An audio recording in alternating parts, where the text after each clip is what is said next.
Baik, Bismillahirrahmanirrahim. Assalamualaikum warahmatullahi wabarakatuh. Selamat sore teman-teman Waalaikumsalam warahmatullahi. semua. Ya, selamat sore menjelang malam ya pada pembelajaran kita di keperawatan kritis bersama mahasiswa program studi ilmu keperawatan Universitas Ihsan Satya. Tentunya dalam kondisi sehat semua ya Bapak Ibu. Pada kesempatan sore hari ini kita akan membahas dan diskusi ya kurang lebih 45 menit terkait dengan bagaimana perawatan pasien dengan ventilator mekanik dan tentunya adalah sebagai perawat.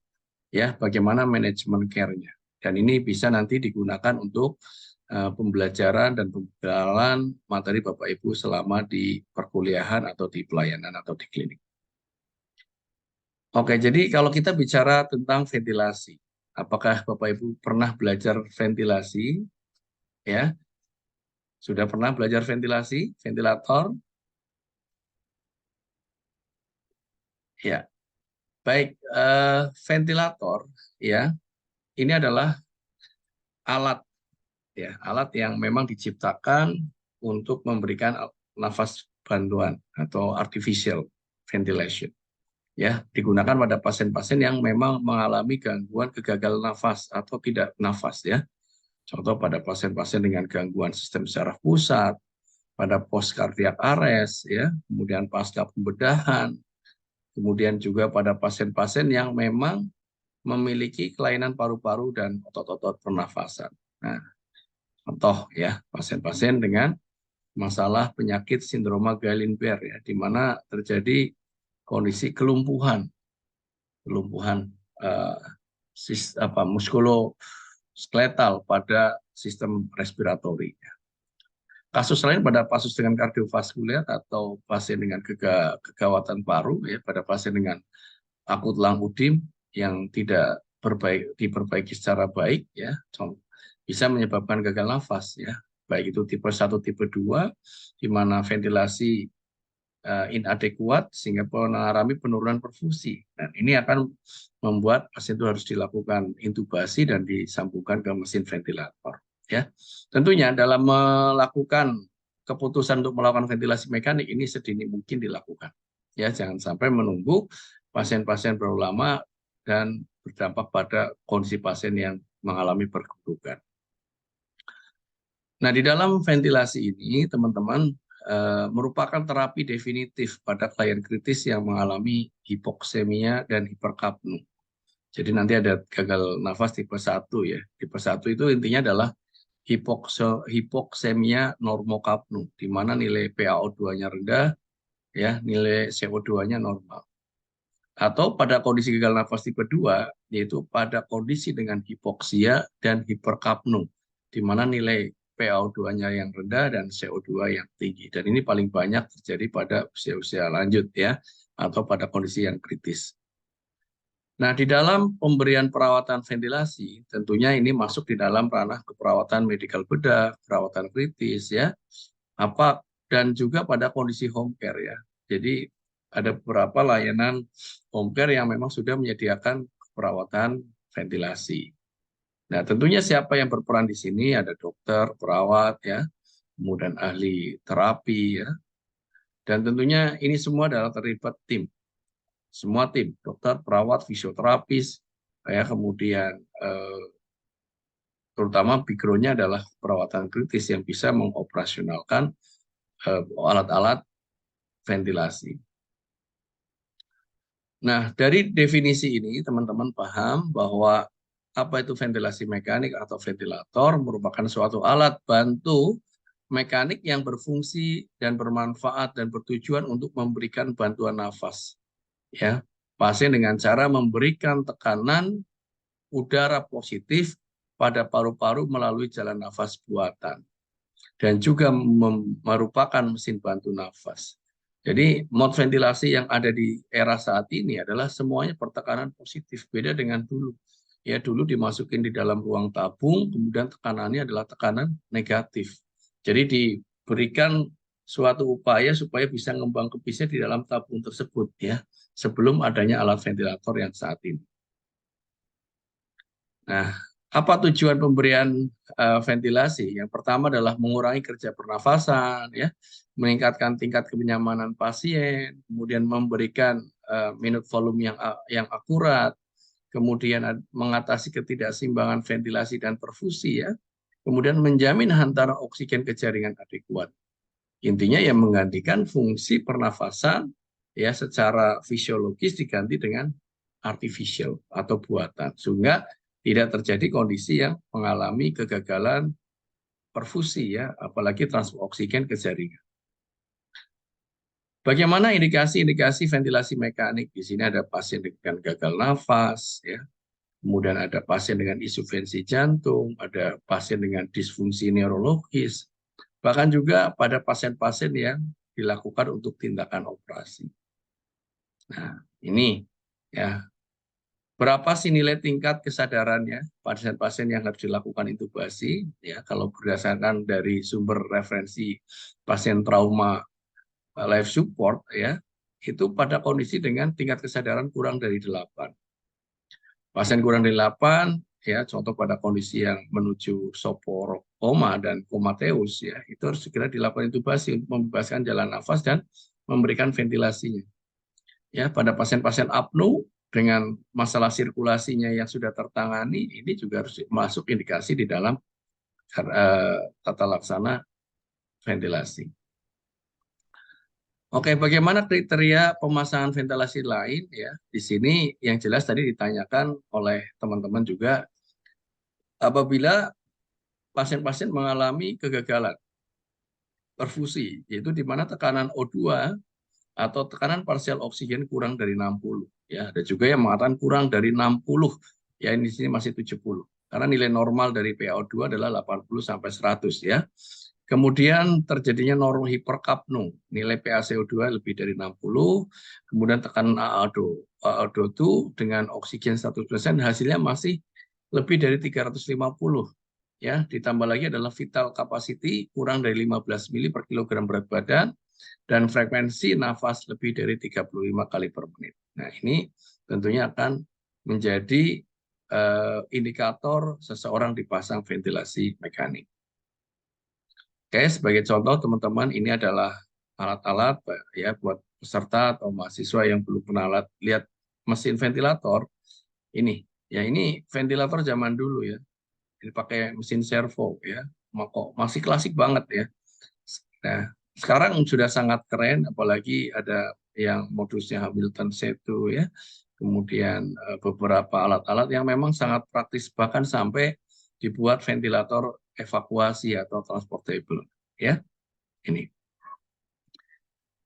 Jadi senyaman mungkin ya, nursing care critical di dalam pemberian asuhan perawatan ventilator harus betul-betul dirasakan oleh pasien ya. Jangan sampai tujuan kita dalam memberikan bantuan jalan nafas dan ventilasi, tetapi pasien menimbulkan ketidaknyamanan ya. Maka parameter yang paling penting, karena pasien kan disedasi ya, diberikan sedasi, kemudian mulutnya nggak bisa bicara ya. Lihat respon fisiologisnya dari parameter hemodinamik, vital sign, ya, tekanan darah, heart rate, kemudian juga dilihat lagi adalah respon gelisah atau menangis air matanya. Ini adalah bagian respon-respon fisiologis yang bisa kita nilai ya apabila pasien tidak mengalami kenyamanan atau kurang nyaman. Nah, ini beberapa alat-alat yang memang sudah sangat canggih di era 2020-an ya. Nah, bahkan transportable itu sekarang nggak cuma modusnya dulu kan pakainya kalau hanya yang sifatnya adalah pressure control saja ya.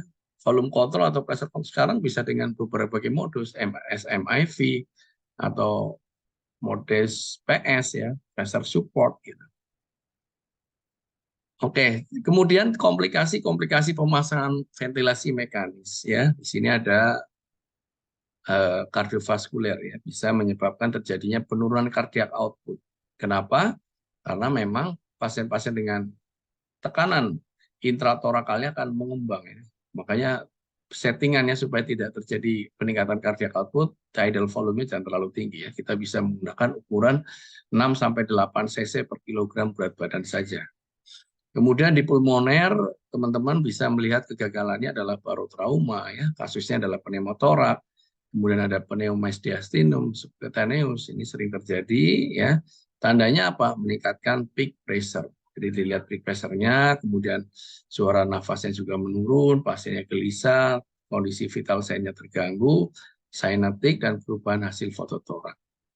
Terus yang terakhir adalah kondisi atelektasis. Ya, atelektasis itu kalau salah satu ETT ya masuk ke dalam salah satu aliran. Nah, alirannya harus betul-betul sama antara paru kanan dan paru kiri. Kalau terjadi kesamaan atau ketidaksamaan, maka yang terjadi adalah atelektasis, di mana paru kiri atau paru kanan mengalami tidak mengembang secara sama.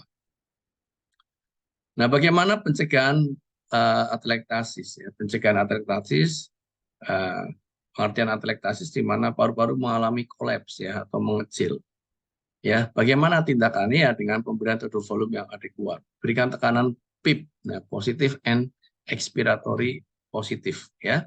Kemudian lakukan suctioning, kemudian kelembapan yang cukup, fisioterapi dada dan mobilisasi yang cukup. Nah, apalagi di era pandemi kemarin banyak sekali pasien-pasien yang mengalami dengan masalah airway resistensi, pneumonia. Nah, itu banyak sekali pasien-pasien yang mengalami atelektasis. Ya, sehingga pemberian posisi, humidifier, kemudian bronchodilator, mukolitik sangat mempengaruhi. Kondisi lain, komplikasinya adalah kerusakan trachea. Ya. Kerusakan trachea ini bisa merusak pada masalah tracheanya, ya, di mana tekanan volume cuff ini bisa menekan pada pita suara, ya, yang dampaknya adalah kerusakan, ya, pasiennya menjadi afasia, ya, maka harus dilonggarkan dan dikencangkan kembali, ya.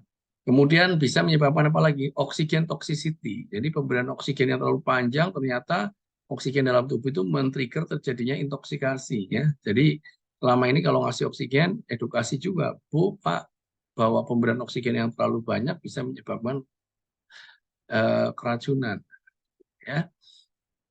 Nah, ini harus down titrasi, ya. Down titrasi dari FiO2 100, 80, 70, 60, 50 ya, bahkan kurang dari 50 ya. Ya, kurang dari 50 FiO2-nya. Nah, sebagai evaluasi harus dipantau setiap 30 menit, 1 jam pertama harus dicek AGD-nya.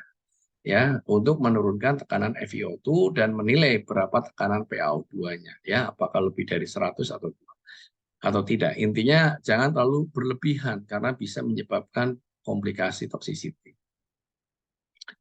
Oke, apalagi yang teman-teman bisa dapatkan yaitu gangguan penyampaian bini pada pasien COPD ya, chronic obstructive pulmonary disease. Apalagi dengan pasien cystic fibrosis ya, pasien dengan pneumotorak dengan komplikasi infeksi ini sulit ya. Beda dengan pasien-pasien dengan normal pulmonari, itu akan mudah dibining. Tapi kalau prinsipnya dari awal memang sudah sakit atau rusak, ini akan memperlama di dalam penggunaan prolong ventilasi. Kemudian pasien dengan hiperkapne. Nah, kalau pasien PCO2-nya tinggi, asidosis respiratorik bagaimana? Ya, salah satunya adalah tindakannya bisa dilakukan hiperventilasi. Jadi RR-nya dicepatkan ya supaya CO2-nya keluar. Kemudian hipokapnu atau alkalosis respiratorik ini teman-teman ya bisa eliminasi CO2-nya, kemudian bila CO2 turun cepat menyebabkan shock ya. Dan bagaimana cara pencegahannya ya turunkan RR-nya ya, tidal volumenya, kemudian menambah dead space-nya. Ya, jadi ini adalah cara-cara untuk mengatur supaya nilai CO2 tidak menumpuk dalam paru-paru ya, yang beresiko kalau CO2-nya tinggi. Kalau CO2-nya tinggi berarti kalau secara fisiologis pasiennya itu RR-nya akan melambat, bahkan akan men-trigger terjadinya apnu. Caranya gimana? Hiperventilasi. Oke, selanjutnya teman-teman, yaitu gangguan keseimbangan cairan ya. Salah satunya adalah retensi cairan ya. Disebabkan oleh overhidrasi lewat humidifikasi. Ya, jalan nafas dan tentunya produksi urin akan menurun. Karena apa? Akan meningkatkan antidiuretik hormon. Ya, kondisi lain bisa menyebabkan dehidrasi karena menurunnya intake enteral parenteral, meningkatnya urin output, kemudian juga adalah kondisi yang yang panas tubuhnya meningkat ya. Kaji tanda-tanda dehidrasi, balance cairan, tukur kulit, berat badan, dan hemokonsentrasi. Nah, itu masalah-masalah yang muncul di dalam ventilasi. Komplikasi lain yang sering didapatkan adalah terjadinya VAP, ya, ventilator associated pneumonia, baik itu FAP atau HAP, hospitalized acute pneumonia. Ya. Nah, ini disebabkan oleh beberapa karena usia ya, semakin lanjut usianya akan terjadi penurunan fungsi silia paru-paru, kemudian imobilisasi akan meretensi sekret ya, kemudian ada kondisi pemasangan alat pada saat intubasi, makanya prinsipnya harus 3A aman asianautik, atraumatik sama aseptik ya.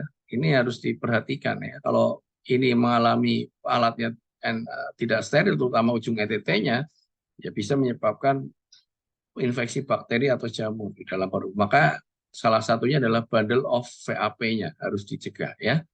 Dan kultur. Nah, kultur dari saat suctioning ya. Komplikasi petugas pengunjung mesin ventilator tentunya juga akan mempengaruhinya. Oke, Bapak Ibu, ya, izin untuk melanjutkan sedikit pemaparan kita ya kurang lebih 15 menit ke depan. Nah, sekarang macam-macam modus ventilasi ya atau ventilator.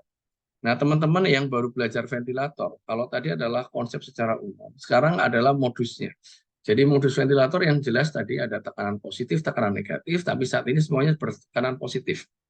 Ya, kemudian ada juga mode-nya yaitu pakainya pressure volume atau pressure control atau volume yang dipakai, ya. Nah, kalau kontrol ya berarti dia berdasarkan dari tekanan pressure.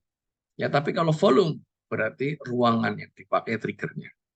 Di sini ada CMV yaitu Control Mandatory Ventilation ya, di mana semuanya diambil alih oleh mesin ya. Pasien harus dilakukan sedasi. Kemudian ada Assist Control Ventilation.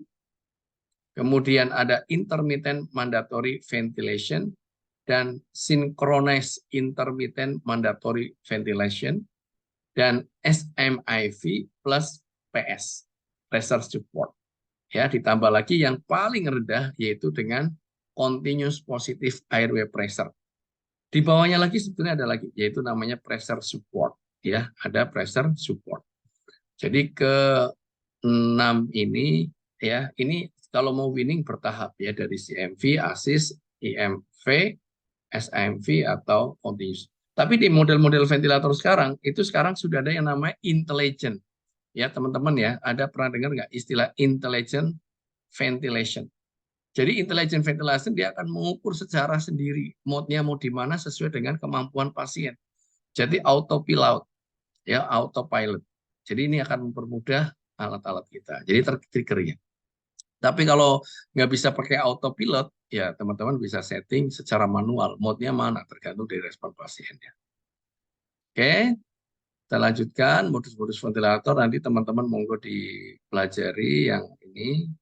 Ya, bagaimana CMV tadi sudah disampaikan sama kelompok. Saya langsung ke manajemen perawatan pasiennya. Ya, ini setiap bahasan teman-teman ada di sini. Nah, sedikit menambahkan juga bagaimana setting awal ventilator pada pasien dewasa. Jadi kalau ada pasien datang mau ke ruang intensif, apa saja yang harus kita siapkan Bapak Ibu? Pertama adalah tidal volume-nya kita setting ya. Kita bisa menggunakan ukuran yang saat ini kita pakai adalah 6-8. Tidak terlalu rendah, tidak terlalu tinggi ya. 6-8 cc per kilo. Bahkan kalau bisa 6 saja sudah cukup, jangan terlalu tinggi. Ya, kalau 10 itu terlalu besar, misalkan berat badan 50 pakai 10 bisa 500 cc ya. Berat badannya kecil, yang penting minimal komplikasi. RR-nya 10-12 kali per menit dengan inspiratory flow rate-nya adalah 30 liter per menit. Inspirasi, ekspirasi kita bisa setting 1:2, FiO2 50-100 kita weaning dari 100 sampai ke kurang dari 50. PIP-nya 5 cm, H2O. Nah, ini pakai modusnya pakai mana? Nah, tergantung ya. Apakah si SIMV, SMIV, SIMV red, ya, atau pakai PS. Nah, kalau sudah pakai PS, Nah, kita hanya memberikan backup saja. Apalagi kalau pasiennya sudah sebelum ekstubasi pakai tipis, sudah nafas spontan. Nah, itu sudah bagus lagi. Ya, sudah nggak pakai apa-apa. Jadi tinggal nunggu ekstubasi. Baik, teman-teman. Selain dari ini, teman-teman mungkin perlu lihat lagi adalah prosedur pemasangan. Ya, tahap-tahapnya Bapak Ibu bisa belajar dari tadi setiap alat-alat ya. Kalau dulu alat-alat kayak gini kita pakai siapin satu-satu ya. Ada main unit ventilator, set tubing, humidifier, tes lang, aqua steril, ambu bag, trolley emergency. Ya, sampai sekarang pun sama. Cuman ada beberapa alat yang memang sudah disiapkan dari sisi perusahaan. Jadi ini sudah satu set teman-teman ya. Jadi humidifier, aqua steril, kemudian pakai main set tubing ventilator itu sudah dari satu set. Jadi single use buang ya. Ini rata-rata sekarang alat sudah pakai gitu. Nah, tentunya pasien yang sudah terintubasi. Oke, untuk tahap pelaksanaan nanti Bapak Ibu bisa dibaca sendiri. Nah, apa yang perlu dimonitor pada pasien dengan ventilasi? Yang pertama, analisa gas darahnya. Dicek setiap 30, 1 jam, 2 jam, 3 jam, tergantung dari nilai AGD-nya. Nilai elektrolitnya, ya, nilai gula darahnya, itu juga harus dipantau. Ya, elektrolit terutama nilai kalium ya, kemudian nilai magnesium, nilai kalsiumnya ya yang men-trigger terjadinya aritmia. Kemudian apalagi monitoring tanda-tanda vital, saturasi oksigen, pasang monitor EKG dan pantau produksi urin output terutama nilai AGD itu bisa nilai AGD ya laktat atau nilai volumenya yang bisa kita lihat karena dampak dari komplikasi tadi bisa menyebabkan shock ya kalau urinnya sedikit karena shock obstruktif bisa mempengaruhi. Oke, itu terkait dari bagaimana konsep ventilasi. Bagaimana secara perawatan ventilasi mekanis teman-teman ya. Bagaimana how nursing ya bisa melihat peran kita sebagai perawat di sini.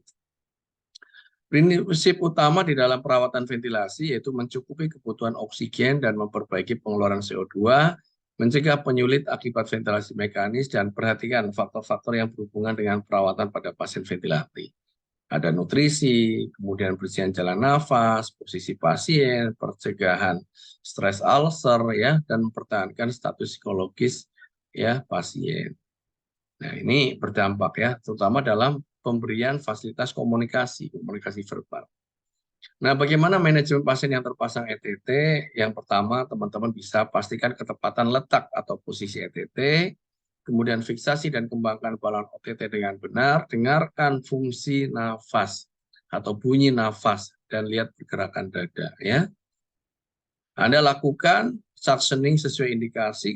Nah, maka diupayakan supaya lebih hemat ya pasiennya, apalagi di masa pandemi sekarang upayakan jangan pakai open suctioning tapi pakai close suction ya. Close suction satu efisiensi suction tube, yang kedua adalah mengurangi paparan penggunaan alat steril yang steril yang masuk ke dalam tubuh ya. Prinsip 3A dipakai, close tracheal suction system sebaiknya digunakan ya. Kemudian jika terjadinya kinking ini adalah menekuk ya, menekuk pada ETT-nya. Ya, dilihat apa masalahnya atau tergigit biasanya. Maka pada pasien yang kesadarannya koma ya atau yang sudah respon sebaiknya dipasang OPA. Bagaimana manajemen pasien terpasang ventilator? Ya, tambahannya lagi adalah support emosional pasien ya. Supaya bisa menurunkan tingkat kecemasan, setting alarm ventilator ya, humidifikasi gas yang inspirasinya bagaimana ya, kaji hemodinamik pasien setiap 1-2 jam sesering mungkin ya. Berikan pasien dengan posisi semivolar untuk menurunkan pengembangan atau ekspansi dadanya supaya lebih mudah ya, dan cardiac outputnya ya. Dan bisa juga di pasien di miki supaya terjadi mobilisasi sekret bahkan pencegahan dekubitus. Ada beberapa juga referensi yang terbaru yaitu diberikan posisi pronasi pada pasien dengan pneumonia. Ya, sekali lagi tapi lihat hemodinamik pasien ya. Apalagi yang perlu diperhatikan teman-teman nurse, yaitu ada oral hygiene, penggantian cuping ventilator, ya, berikan alat komunikasi, pemberian obat-obat sedasi atau relaksan, jangan sampai pasiennya bangun atau gelisah, ya. Kemudian yang kita bisa lihat lagi adalah observasi ketat pasien dengan pemberian relaksan, ya, jangan sampai tercabut ETT-nya, ya, karena pasien atau petugasnya sedang keluar tanpa pemantauan. Kemudian kombinasi pemberian obat-obat relaksan dan sedasi, pastikan tersedia alat-alat poli emergensi. Bila terjadi masalah dengan ventilator, segera lepaskan cuping dan lakukan manual bagging, ya. Jadi jangan digunakan ventilatornya. Kalau pasien tiba-tiba cardiac arrest, pasiennya tiba-tiba alarm terus, saturasinya turun, pasiennya gelisah, hati-hati, ya, sampai masalahnya teratasi. Apa masalah-masalah keperawatan? Nah, teman-teman, ini ranah kita dari sekian banyak masalah perawatan. Yang pertama adalah bersihan jalan nafas inefektif. Ya, tujuannya masalah jalan nafas yang bersih, intervensinya tentunya dari pengkajian sampai masalah airway. Salah satunya adalah penghisapan sekret, melakukan penghisapan sesuai prosedur 3A tadi. Auskultasi bunyi nafas, ya. Kemudian mengganti posisi pasien, melakukan fisioterapi dada, dan kolaborasi dengan pemberian terapi nebulizer atau mukolitik, ya. Jadi ada terapi kolaborasi. Kemudian ada nursing diagnosis yang kedua, yaitu pola nafas inefektif, ya, berhubungan dengan proses penyakit, jalan nafas, ya, buatan dan ventilasi mekanis. Tujuannya adalah penggunaan ventilasi mekanis dengan nilai AGD normal, tidak ada tanda-tanda hipoksemia. Apa yang bisa kita lakukan sebagai nursing? Memonitor dan mempertahankan posisi tracheostomi atau ETT, ya, fiksasi dengan benar, kemudian mengkaji pola nafas setiap jam, kemampuan pasien bernafas spontan. Oke, tindakan lain bisa monitor setting ventilator tergantung klinis pasien, cek tekanan cuff ETT, mengkaji status oksigenasi, melakukan evaluasi fotoronsen, dan menilai ETT, pertahankan nilai PIP, ya, tergantung dari berapa triggernya, 5-10, memonitor komplikasi, ya, berhubungan dengan tekanan positif, jangan sampai terjadi barotrauma atau terjadi shock obstruktif tadi, menjaga sirkulasi ventilator dari penumpukan air, jangan sampai water trap, ya, namanya water trap itu penuh masuk ke ETT, itu kan bahaya sekali. Kemudian monitor pasien untuk penyapian atau weaning. Diagnosis yang ketiga, teman-teman bisa melihat atau muncul pada pasien dengan on ventilator adalah gangguan pemenuhan kebutuhan nutrisi, ya. Ini juga, ya, tujuannya adalah nutrisi tercukupi secara adekuat, tindakannya bisa mengkaji status nilai pencernaan, ya. Pola defekasinya dikaji, ya, konsultasi dengan tim gizi untuk kebutuhan nutrisi, dan apakah masih perlu pembutuhan parenteral atau enteral, dan fungsi nilai-nilai albumin protein dalam darah. Diagnosis keempat, teman-teman bisa lihat adalah risiko kelebihan volume cairan, ya, karena apa? Humidifikasi ventilator, stimulasi mekanis, ya, dan aktivasi ADA tadi, antidiuretik hormon, adanya aktivasi renin, angiotensin, aldosteron. Apa yang teman-teman bisa lakukan di sini? Yaitu bisa memonitor dan menghitung balance cairan, berat badan tiap hari, mengkaji suara nafas, adanya ronsis setiap 4 jam. Dan mengkaji adanya tanda-tanda overhidrasi dan vital sign-nya. Oke, apalagi yang teman-teman bisa dapatkan yaitu masalah perawatan resiko injury, ya, bisa terjadi perdarahan gastrointestinal, ya. Resikonya, ya, teman-teman harus pantau, karena stres ulcer itu bisa terjadi pada pasien-pasien dengan gagal nafas atau penuh kesadaran karena peningkatan asam lambung yang berlebihan. Makanya biasanya diberikan apa? Selain terapi mandiri keperawatan, dan juga diberikan terapi stres anti ulcer, ya, diberikan obat sirup, dikasih obat PPI, ya, pantoprazol drip, ya, supaya apa? Supaya tidak terjadi stres ulcer. Resiko-resiko masalah keperawatan lain yang di luar dari 4 utama tadi ada risiko infeksi, ya. Tadi pada ventilator acute pneumonia, kemudian anxiety, kemudian ada gangguan komunikasi verbal, ya, berhubungan dengan jalan nafas buatan, dan tentunya bisa mempengaruhi terhadap resiko gangguan integritas kulit karena tirah baring yang lama. Ya, itu dia Bapak Ibu yang bisa saya jelaskan di dalam konsep pemahaman tentang ventilasi mekanik, terutama perawat sebagai eh, orang yang akan berperan di dalam memberikan layanan asuhan keperawatan, terutama adalah perawat-perawat kritis dan emergensi.